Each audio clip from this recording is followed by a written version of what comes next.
This is part 3. So just jump straight across and use the Megaton Hammer to hit the pillar down. And you'll notice that we end up in a room that we were at the beginning of the temple. So we're gonna head straight out the door we came through in the beginning, and I wasn't really sure which side it was. It's the side with the statues, so it's the right side. And you can hit the statues with the Megaton Hammer to get them out of the way. I thought it was funny because the bat got to freeze in the air as I did that action. I don't know. He got owned. I thought he was going to hit me, but he didn't, so it's cool. Unlock the door, and in here we get to kill all of the enemies. That's what type of room this is. Kill everything and the door will open. That happened more in the original NES Zelda than this one. It's like the only one I know of so far in the guide, so I'm pretty bad at killing these. Just kind of, hack and slash, even though this game does not really call for it. The guide suggests trying to spin attack, like, more in the center so they sort of huddle towards you, I guess, and then you can kill a lot of them from a few slashes. And it does a lot of damage, so, but I really don't care that much. I just kind of wanted to finish it, so I didn't really put too much effort. Plus, I only took a heart worth of damage. So, we have a lot of heart containers, because it's a 100% guide, so. So when the door unlocks, go through, and there'll be more tiles shooting out at you. There's only 5 this time, so it's not like you have to wait forever. And it keeps pushing me back, so that I won't be able to see the next tile. That's not fair.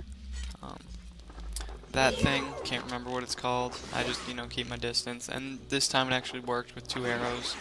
I killed it, that was cool. On the wall will be a gold sculpture. You can clearly see that, so if you miss that one, that's your fault. Head to the next room once you've got the gold sculpture, and it's another mini-boss fight with these fire dancer enemy. This one goes a little bit smoother for me. I actually don't miss that many times. It's pretty, well, it's not short, but it's not that bad. See, I got a few hits before he could actually start running away because I anticipated where he was going to go. He'll go back into the fire after a few hits, and then you can, take him out of his fire dancer stage again by using this quick shot. Can't wait till we get the long shot. It's gonna be a little more fun, I think. I'm not really sure, actually. But, same type of deal. He'll go around, and you can meet him halfway and sword slash him as he tries to turn around. He's green now. I think that might mean that this is the last time I have to hit him. I hope so, because I don't want to keep trying to fill up. He just passed me. Is that even possible? I didn't know he could do that. He usually, stops and turns like that. But he actually passed me. It's weird. Oh, cool, he blew up. I think I did a backflip away from him. That was sweet. Once you finally kill him, which should be not too difficult, just takes a while. Chest will appear in the middle, all it has is bombs in it. Not a good reward, but I guess now we're full on bombs, so that's cool. Head through the south door, and use the hammer to hit the rusty switch. Now we get, Goron and Key. This key's special, but the only thing I don't like about this Goron is he doesn't try to help us out at all. He's the only selfish one that just wants to leave right away. He doesn't give us any information. Kinda mean. The big key is in this chest, or the boss key, actually. That's what it's called, the boss key. Allows us to fight the boss. That's why the boss key is a fitting name. So now we're just gonna head to where we met Darunia in this temple, and he was right next to the boss door, so we're gonna head across the pillar that we hit down using the Megaton Hammer. And yeah, see, the pillar's there now, and the door ahead of us is locked, but not for long because we have the boss key. Which would allow us to access the boss. Now we can cross to the main stage, and it will give us the intro for the boss. Can't remember his name. Starts with a V. I'm not going to try to pronounce it once it comes up on screen, but you'll know. Ready for his intro, he comes up. I think he should attack you right away for the element of surprise, because you can't control yourself in a cinematic. That would suck to start out like 2 or 3 hearts down, but that's what he should have done. Whatever. After his cool little fiery intro, he'll head back down into his hole, and he'll pop up in one of the 9, and you have to hit him with your Megaton Hammer. So, this part's kind of random where he pops up, but you hit him once and he'll like lie on the floor, and then you get to hit him again. You can use your sword. I just use the Megaton Hammer the whole time, because, I don't know, why not? This is one attack that he has where he'll like fly around and shoot fire at you. I recommend trying to stay out of his way.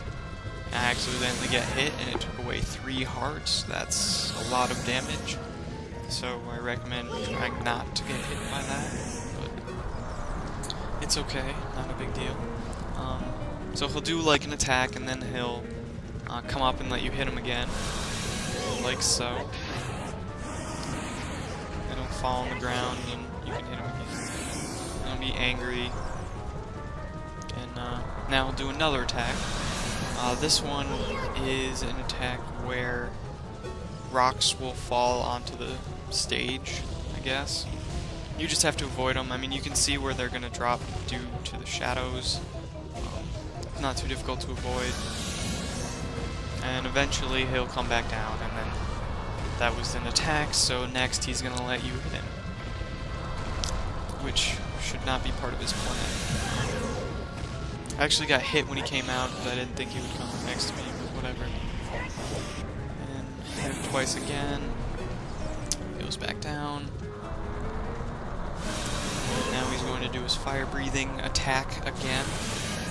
And I kind of try and stay in the center of him, in the middle of where he locates himself, so he's like making a ring around me. If you don't get hit by him, that's a cool way to do it, because he'll never be able to get to you. But you know, once you've avoided all the fire again, you can wait for him to do his attack. This time he'll like try and fake you out by, you know, having the first one fake you out and then preparing it the second one. But just make sure he actually pops up and before you head to one. Now he's gonna do that rock falling deal again. Again, this one's not that difficult to avoid. Just, you know, watch for the shadows. This boss battle is actually not that difficult. He just does a lot of damage if you do end up getting hit. So, just gotta wait for him to finish throwing rocks down. He'll pop out, you can hit him again twice with the Megaton Hammer. I thought it was gonna be over by now. This is like, that's a lot of hits. It's not really cool. He's gonna do his fire breathing again. And I do a somewhat better job of staying in the center of him, I guess. At a point it looks like he's trying to eat his tail right about there. And that's just kind of what you want to do for that part, if you can get it right. Now I think this might be the last time. He'll appear like 3 or 4 times and try to fake you out again, but don't fall for it. And yep, that is the finishing blow. We have beaten the Fire Temple. He'll die, give you a heart container, and you'll head into the teleportal thingy. Yeah, I called it a teleportal. Whatever. You'll get the fire metal. I don't know what it's called. And be teleported back to Death Mountain Crater. That is the end of segment 18. Thank you for watching.